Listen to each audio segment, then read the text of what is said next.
welcome to the Lost World Minutes, the minute-by-minute podcast reviewing the 1997 sequel to Jurassic Park, 1 minute at a time. This week we are on minute 3, and I'm joined by David. David, how are you? Hey, what's up? Good. Yourself? Good. That's great. We got a new minute to talk about today. Before we get into the show tonight, David, are you familiar with the minute-by-minute podcast network, I should say? It's grown quite a lot in the last few months. I'm actually not. This is the first one I've ever either taken part in or listened to. Oh, be careful, it is a dangerous slope. I started with the Jurassic Park minute. Kyle and Brody over there, they've just about finished up on that. They're currently at minute 97, which is the Gallimimus and the T-Rex attack. Mm-hmm.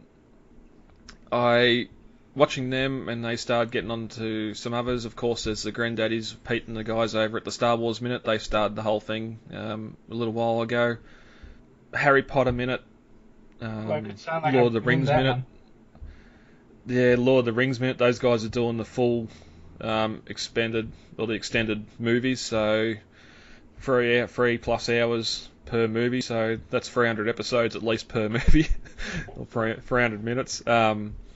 There's that, again, Pete and Brody have just done the Jurassic Park one. They've done the Ghostbusters minute as well. Some of the ones I've got on my iPod queue, Back to the Future minute. They're just started the Back to the Future 3 section. They've already done 1 and 2. There's the Fifth Element with Crystal Beth over there. I've got that one on my queue. Indiana Jones and Temple of Doom. They've already done Raiders. What else? Mad Max minutes just started, which I was actually looking at doing before I started this one, so I'm glad someone is doing it and listening along over there. They're 24 minutes into the first Mad Max currently, and I think that's it. But yeah, there's dozens of minute by minute podcasts that are in production at the moment or on their way. So head over to moviesbyminutes.com and check all that out. All right, David, so if that's all, are you ready to get into this week's minute? I am, yeah. Alrighty, let's do it. As the second minute of The Lost World ends, we hear Kathy telling her mother that she doesn't like prawns. As the third minute of The Lost World opens, we hear her mother telling her not to wander off, and it's followed up by Mike Bowman saying, "For God's sakes, leave her alone, Deirdre."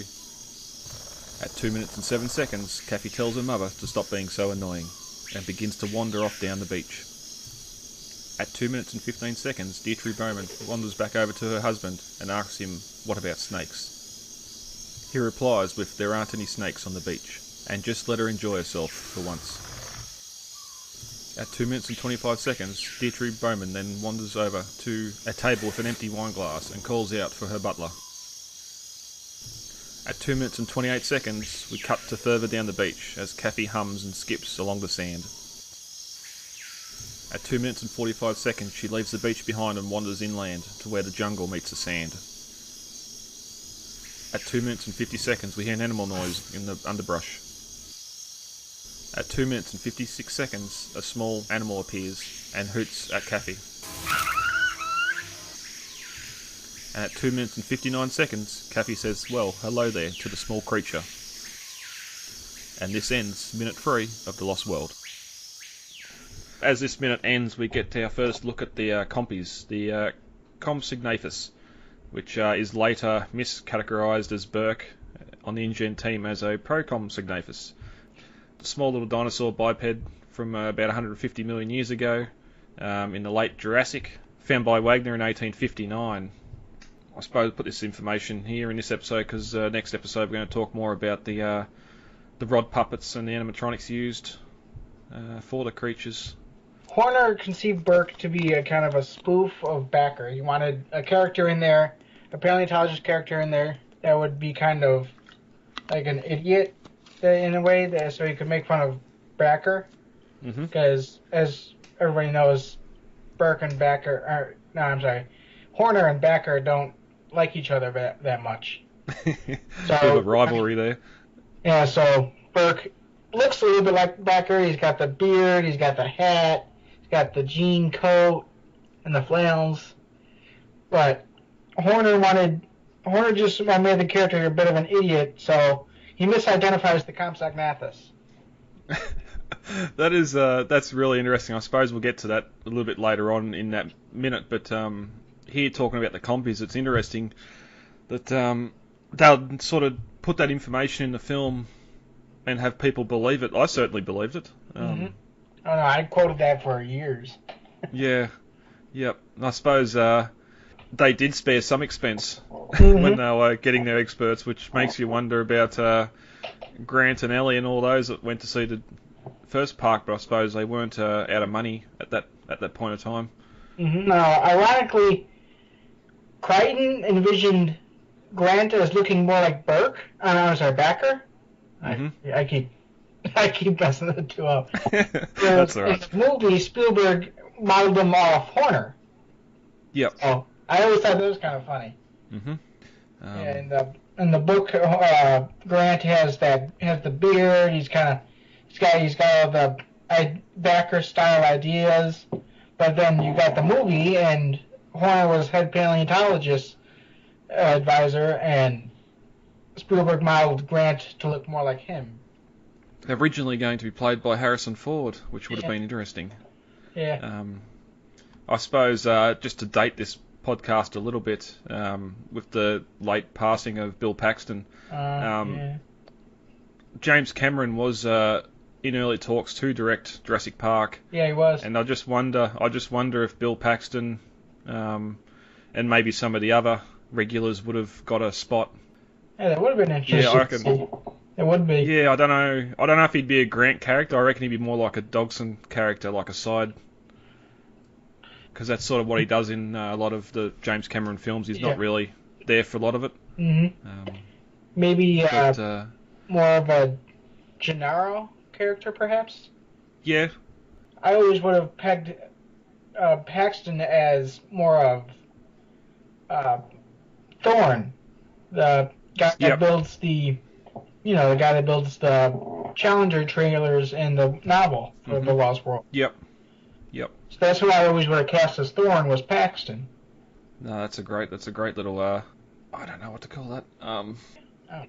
Character choice. Yeah. Yeah.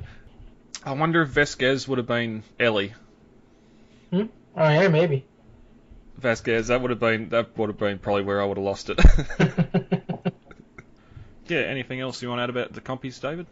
Another interesting thing is that in the books they have this kind of septic bite, but it was always questioned whether or not they actually made it out over into the movie because, well, as we know, they weren't in the first movie, even though they were in the first book. But in the second movie, when the Compys are constantly nipping at Dieter, which we'll talk about later, when he gets attacked by the Compys, he's shown to be slowing down more and more, which people always found kind of odd that these small dinosaurs, which Spielberg envisioned as like land piranhas, could take down such a big guy, you know?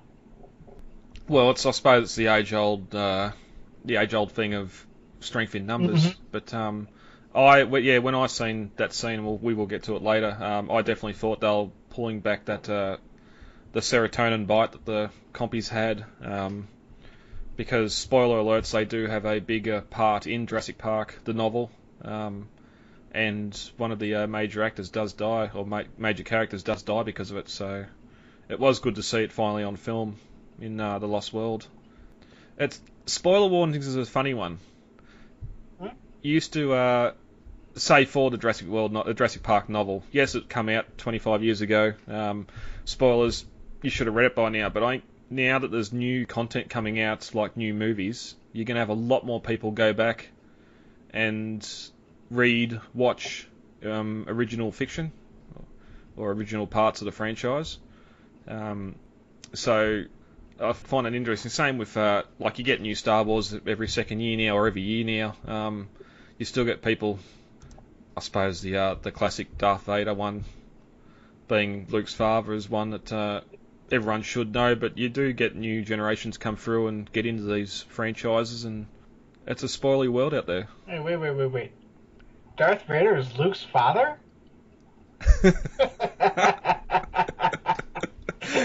Bum bum bum. There is a infamous bit of backstory to seeing an animal this early on. I think it was Michael Kep, the screenwriter, had a letter pinned to his desk after Jurassic Park when he was doing work on The Lost World from a fan saying how they wanted to see some animals earlier in the movie. Because if you remember in Jurassic Park we get the raptor in the box, but we don't really see anything again until the arrival on the island and the brachiosaurs. You'd remember that story, wouldn't you, Dave? Yeah, I do. I always thought it was, and I always did like that we got to see, even if it was a small dinosaur, that we got to see dinosaurs straight out of the canon, right in the second movie. Yeah, I think it was needed too, because we don't really see anything again until we get back onto Sauna.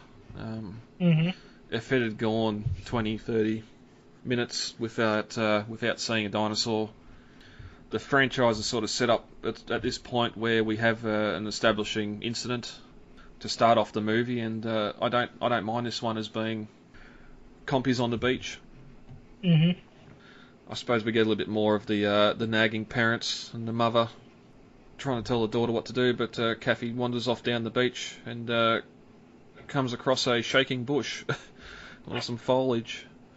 I think the CG on the little Compy looks real good too. They step it up a lot with the textures.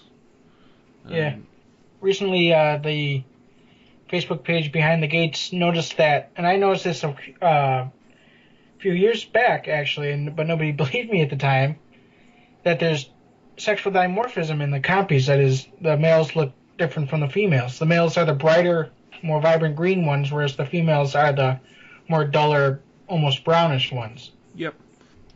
I honestly hadn't heard that before. I know, I think, especially when we get to the raptors and that, there'll be some talk about different colours to the different sexes, but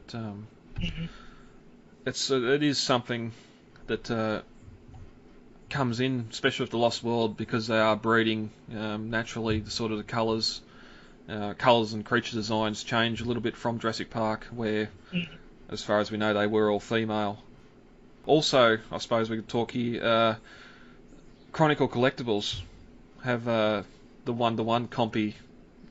I think it's about ready to ship or come into their warehouse anyway, which is a stunning piece.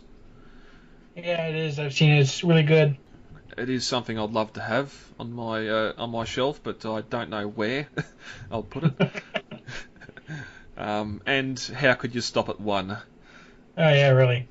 I recently commissioned another fan to build me the Lost World male T-Rex bust, or I'm not bust, maquette, based on the one that was used on the production of the movie. Yep. So excited for that. Wow. Yeah, because the Chronicle one, I'm not really the colour. The colour and detail. It doesn't really push me over the line. They used film screen caps versus actual behind the scenes imagery for that one, just because the colors are so drowned out and drab. Whereas if you see the behind the scenes photos of it, the colors are amazing. It's got browns and golds and yellows and all kinds of different malted greens in there. It's really a beautiful puppet that Sam Winston Studios put together. 2 puppets. Yeah, 2. Yeah. They have two of them now. Yeah. I think probably ding a couple of fan cred points for saying this, but I'm pretty sure all the T-Rex scenes as well are shot at night. Except for the very last one, which is the location or not the same location, but it was filmed at the same location as Kipikai Beach, a little bit further back. Yep. Around on the ranch there, but you can see the beach from the ending shot there. Yep, and we'll get to that. It is a great scene. But yes, I suppose if that's all we have to discuss for minute 3, we'll get on out of here. All right. All right, guys, let's get the hell out of here. Contact details are on the website, thelostworldminute.com. You can email feedback to thelostworldminute@gmail.com, Facebook, The Lost World Minute, Twitter @TheLostWorldMinute, and Instagram, The Lost World Minute. Easy to remember. Yeah, very easy to remember. David, thank you for joining me for this record. Welcome. And we'll be back. I've been Brad. I'm Dave. And we'll talk to you all later. Goodbye. Talk to you later. Bye. It is absolutely imperative that we work with the Costa Rican Department of Biological Preserves to establish a set of rules for the preservation and isolation of that island. These creatures require our absence to survive, not our help. And if we could only step aside and trust in nature,